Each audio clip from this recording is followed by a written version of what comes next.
नमस्कार. आज आपण रक्षाबंधन विषयी सॉफ्ट तोंडात विरघळणारे असे मस्त मलाई पेढे बनवणार आहोत, ज्यासाठी तुम्हाला तासनतास दूध आटवण्याची गरज नाही, शिवाय महागडा खवा सुद्धा लागणार नाही.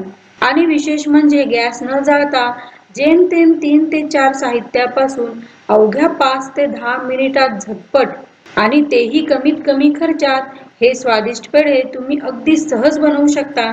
चला तर मग मलाई पेढे बनवण्यासाठी सर्वात आधी आपल्याला लागणार आहे मुरमुरे. काही ठिकाणी याला चिरमुरे म्हणतात, तर काही ठिकाणी लाया आणि काही जण मुरमुरे. तर या मुरमुऱ्यांना आपल्याला मिक्सरच्या भांड्यात 3 कप भरून घ्यायचा आहे. तुम्ही योग्य प्रमाणासाठी कप किंवा वाटी सेट करा, म्हणजे आपलं प्रमाण चुकणार नाही आणि रेसिपी परफेक्ट बनणारच. आता सर्वात आधी मुरमुरे असं रगडून पहा. मुरमुरे असे छान कुरकुरीतच असावे. जर ते नरम असतील तर त्यांना रंग बदलू न देता हलकसं भाजून थंड करून मग असं मिक्सरमध्ये टाकून बारीक वाटून घ्यायचं आहे. हे पहा, मुरमुरे जितके क्रिस्पी असतील तितकीच त्यांची छान अशी बारीक पावडर तयार होईल, हे लक्षात असू द्या. चला आता आपल्याला काय करायचं आहे, तर त्याच कपाने ही पावडर मोजून घ्यायची आहे. ज्या मापात मुरमुऱ्यांचं पावडर असेल त्याच मापाने आपल्याला पुढचं साहित्य घ्यायचं आहे. हे पहा, मुरमुऱ्यांची पावडर 1 कप व वर 1 चमचा इतकी झाली आहे. एखादा चमचा कमी अधिक असेल तरी काही हरकत नाही. आता या मुरमुऱ्यांच्या पावडरला थोड्या वेळ बाजूला ठेवूया. त्यानंतर त्याच मिक्सरच्या भांड्यात अर्धा कप साखर घेऊ. साखरेचं प्रमाण आवडीनुसार 2 ते 3 चमचे वाढवू शकता. नंतर 2 वेलचीची साल काढून त्यांचे फक्त दाणे यात टाकू आणि मग यांची फाईन पावडर तयार करूया. यानंतर आपल्याला एका वाडग्यात घ्यायचं आहे अर्धा कप साय, जी सुरुवातीला आपण दुधावरची काढलेली ना तीच. तर इथं आपल्याला दुसरं तिसरं काही नाही, तर घरातल्या दुधावरची अशी ताजी साय घेऊन याला असं छान फेटून घ्यायचं आहे. तर साय वापरल्यामुळेच तर आपले हे पेढे अगदी मलाईदार बनतात. हे पहा, हे स्मूथ झाल्यानंतर आपल्याला यात जी साखर आपण वाटून ठेवलेली ना ती यात टाकून घ्यायची आहे आणि मग साखरेला साईमध्ये छान एकजीव करून घ्यायचं आहे, जेणेकरून यांचं क्रीमसारखं मिश्रण तयार होईल. हे पहा, हे असं फेटून क्रीमी तयार झालं की यात मुरमुऱ्यांची दळून ठेवलेली पावडर घालूया आणि मग यासोबतच यात अर्धा कप मिल्क पावडर टाकू. तुम्ही कोणत्याही ब्रँडची मिल्क पावडर इथं घेऊ शकता. मग सर्वांना छान एकजीव करूया.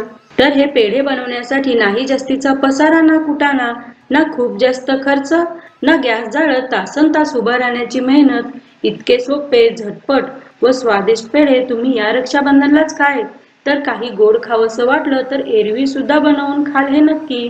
आणि हा, तसं हे मिश्रण आपल्याला सॉफ्ट आणि ओलसर हवंय, पण हे जर असं घट्ट वाटलं तर यात तुमच्याकडे असेल तर 1 ते 2 चमचे साय घाला, नाहीतर 1 ते 2 चमचे उकळून थंड केलेलं दूध घालून परत याला छान मिसळून घ्या.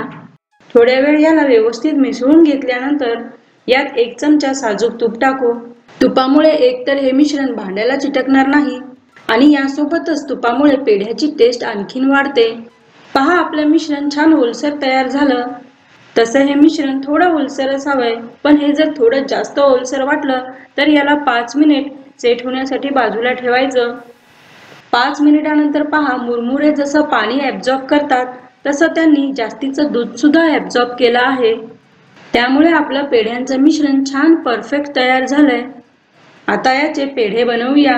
तर इथं महत्त्वाचं म्हणजे हे मिश्रण जसजसं सेट होतं तसतसं याला आकार द्यायला सोपं जातं. आणि हो, हे मिश्रण जास्त घट्ट आणि कोरडं झालं तर या मिठाईची चव बिघडते, म्हणून या मिश्रणाला थोडंसं ओलसर करायला विसरू नका. तर मी असे मध्यम गोल गोल आकाराचे पेढे बनवून घेतलेत. तुम्ही वाटलं तर मिश्रणाला ताटलीत पसरवून याची बर्फी बनवू शकता. तर या पेढ्यांना तुम्ही जास्त दिवस स्टोअर करू शकत नाही, कारण हे 3 ते 4 दिवसानंतर खराब होतात. पण 3 ते 4 दिवस यांना तुम्ही फ्रीजमध्ये हवाबंद डब्यात ठेवू शकता किंवा फ्रीज शिवाय बाहेर सुद्धा ठेवू शकता. तसं मी खात्रीने सांगते, हे चवीला इतके जबरदस्त लागतात की 3 ते 4 दिवस उरणार नाहीत, मग खराब होण्याचा प्रश्नच नाही. तर मग असे मलाईदार पेढे एकदा जरूर बनवून पहा आणि तुमचा अनुभव कमेंट्समध्ये नक्की सांगा.